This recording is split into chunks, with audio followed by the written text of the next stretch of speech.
IPL तो आपने जरूर देखा होगा। भले ही इंडिया का नेशनल गेम हॉकी है, लेकिन यहाँ के लोगों के दिल तो क्रिकेट के लिए ही धड़कते हैं। आज आईपीएल इतना फेमस है कि आईपीएल सीजन के दौरान बड़ी बड़ी फिल्मों की रिलीज डेट भी पोस्टपोन हो जाती है। आईपीएल की पॉपुलैरिटी का सबसे बड़ी वजह है इसका पैसा और ग्लैमर। यहाँ एक टूर्नामेंट खेलकर ही खिलाड़ी करोड़पति बन जाते हैं और वहीं बीसीसीआई और फ्रेंचाइजी टीमों की भी जमकर कमाई होती है। असल में आईपीएल को बिजनेस के लिए ही डिजाइन किया गया है। इस वीडियो में हम आईपीएल के पूरे बिजनेस और रेवेन्यू मॉडल के बारे में समझेंगे कि आखिर कैसे एक एक खिलाड़ी को करोड़ों रुपए में खरीदा जाता है और इतना पैसा आता कहां से है। और जब टीम मालिक इतना पैसा अपने खिलाड़ियों पर खर्च करती हैं, तो उनकी आमदनी का जरिया क्या है। बस बने रहिए वीडियो के अंत तक। इसके बाद आप भी इस आईपीएल के बिजनेस मॉडल के बारे में समझ जाएंगे। बस जल्दी से चैनल को सब्सक्राइब करके बेल आइकन को दबा लीजिए। चलिए अब आते हैं अपने मेन टॉपिक पर। आईपीएल एक क्रिकेट टूर्नामेंट है जिसे कमर्शियल प्रॉपर्टी के तौर पर विकसित किया गया है। टीम मालिकों के लिए ये सिर्फ क्रिकेट का गेम नहीं बल्कि बिजनेस गेम है, और शायद इसीलिए बाजार के एक्सपर्ट इसे इंडियन प्रीमियर लीग नहीं बल्कि इंडियन पैसा लीग भी कहते हैं। इसके जरिए कई कंपनियों को भी अपना एक्सपोजर बढ़ाने में मदद मिलती है और वे विज्ञापनों के बदले करोड़ों रुपए देने को तैयार रहती हैं। आईपीएल का प्रमुख बिजनेस प्लान यह है कि कॉर्पोरेट को क्रिकेट से जोड़कर ऐसा रास्ता तैयार किया जाए जहां से पैसे बनाए जा सकें। यहां आपको यह तो पता चल ही गया कि आईपीएल के खिलाड़ियों की कमाई कैसे होती है। टीम के मालिकों द्वारा इन्हें लाखों करोड़ों देकर खरीदा जाता है और यही इनके कमाई का प्रमुख जरिया होता है। अब बात करते हैं आईपीएल टीम फ्रेंचाइजीज ओनर की कि ये कैसे पैसे कमाते हैं। यहाँ आईपीएल की कुल 8 टीमें होती हैं और सभी टीमों के अलग अलग मालिक होते हैं, पर इन सभी का बिजनेस मॉडल एक जैसा होता है। हम इसे कुछ पॉइंट्स के जरिए समझ सकते हैं। मार्केटिंग बेनिफिट्स, सेंट्रल रेवेन्यू और लोकल रेवेन्यू। यदि बात करें मार्केटिंग बेनिफिट्स की, तो आईपीएल सीजन के समय टीवी पर, यूट्यूब पर और कई ऑनलाइन प्लेटफॉर्म और वेबसाइट पर आईपीएल के एड्स शो होने लगते हैं, जिसमें कई फेमस आईपीएल प्लेयर्स को दिखाया जाता है। इस समय टीम ओनर्स अपनी टीम के प्लेयर्स को किसी भी कंपनी के ऐड के लिए भेज सकती है और उस टीवी ऐड से जो भी पैसा मिलता है वो प्लेयर्स का नहीं बल्कि टीम ओनर्स को ही मिलता है, और इसे ही मार्केटिंग बेनिफिट्स कहते हैं। अब बात करें सेंट्रल रेवेन्यू की, तो आईपीएल की सबसे ज्यादा कमाई सेंट्रल रेवेन्यू से ही होती है। इसमें टीवी ब्रॉडकास्टिंग राइट्स और स्पॉन्सरशिप ब्रॉडकास्टिंग राइट्स शामिल हैं।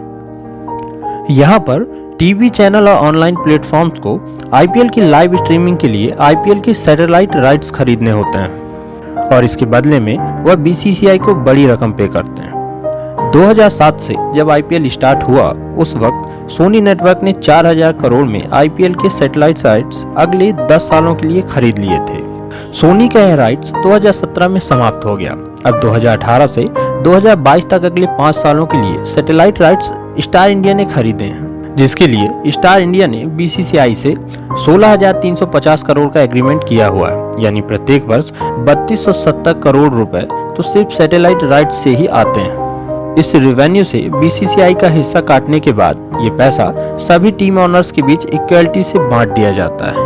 अब जब आईपीएल इतना फेमस है, तो बहुत सी कंपनियां अपने प्रोडक्ट की मार्केटिंग भी इसके जरिए ही करती हैं, जिसके लिए मैच के हर ओवर के बाद 10 सेकंड की एड्स आती हैं और उस 10 सेकंड की एड्स के लिए 5 से 10 लाख रुपए में स्लॉट्स खरीदने पड़ते हैं, जिससे टीवी चैनल्स का भी प्रॉफिट होता है। यदि बात करें स्पॉन्सरशिप की, तो यह कई तरह की होती है। जैसे एक होता है टाइटल स्पॉन्सरशिप। आपने भी देखा होगा जब आईपीएल की शुरुआत हुई थी तब इसे डीएलएफ आईपीएल कहा जाता था। फिर 2013 से यह पेप्सी आईपीएल हो गया और इस समय यह वीवो आईपीएल कहलाता है।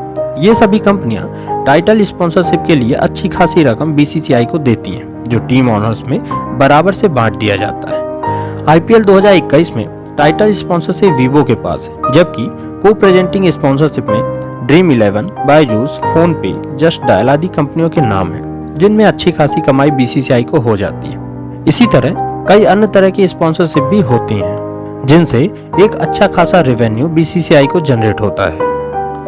अब बात करते हैं लोकल रेवेन्यू की, तो लोकल रेवेन्यू एक फील्ड स्पॉन्सरशिप होती है।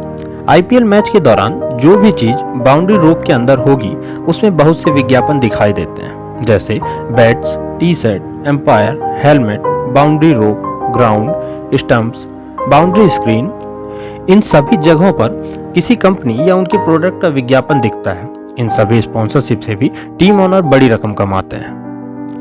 और जितने भी छोटे लेवल के रेवेन्यू होते हैं वे सभी लोकल रेवेन्यू की कैटेगरी में आते हैं, जैसे लोकल स्पॉन्सर्स, प्राइज मनी और टिकट सेलिंग। मैच के दौरान जितने भी टिकट सेल आउट होते हैं वे ऑर्गेनाइजर और टीम ओनर के बीच 20-80 के रेशियो में डिस्ट्रीब्यूट कर दिए जाते हैं। लोकल स्पॉन्सरशिप टीम की पॉपुलैरिटी पर डिपेंड करती है। टीम जितनी ज्यादा पॉपुलर होगी, लोकल स्पॉन्सरशिप भी उतनी ही अधिक होगी। अब यदि बात करें बीसीसीआई की कमाई की, तो मीडिया रिपोर्ट के अनुसार आईपीएल के जरिए जितनी भी कमाई होती है उसका लगभग 45 से 50% हिस्सा बीसीसीआई को मिलता है। 2018 की एक रिपोर्ट के अनुसार सभी 8 फ्रेंचाइजी टीमों का रिवेन्यू शेयर करने के बाद बीसीसीआई को लगभग 2000 करोड़ का सालाना प्रॉफिट हुआ। इससे आप समझ ही सकते हैं कि बीसीसीआई के लिए आईपीएल एक सोने के अंडे से कम नहीं। हम उम्मीद करते हैं कि अब आपको इंडियन प्रीमियर लीग के बिजनेस मॉडल के बारे में समझ आ ही गया होगा कि आखिर कैसे इस खेल को पैसों का खेल कहा जाता है। इस वीडियो में बस इतना ही। आप अपने विचार कमेंट बॉक्स पर लिख सकते हैं। मैं मिलता हूं ऐसे ही एक नए वीडियो के साथ। तब तक के लिए बने रहिए मेरे साथ और सब्सक्राइब कीजिए अराउंड फैक्ट का यूट्यूब चैनल। Thank you.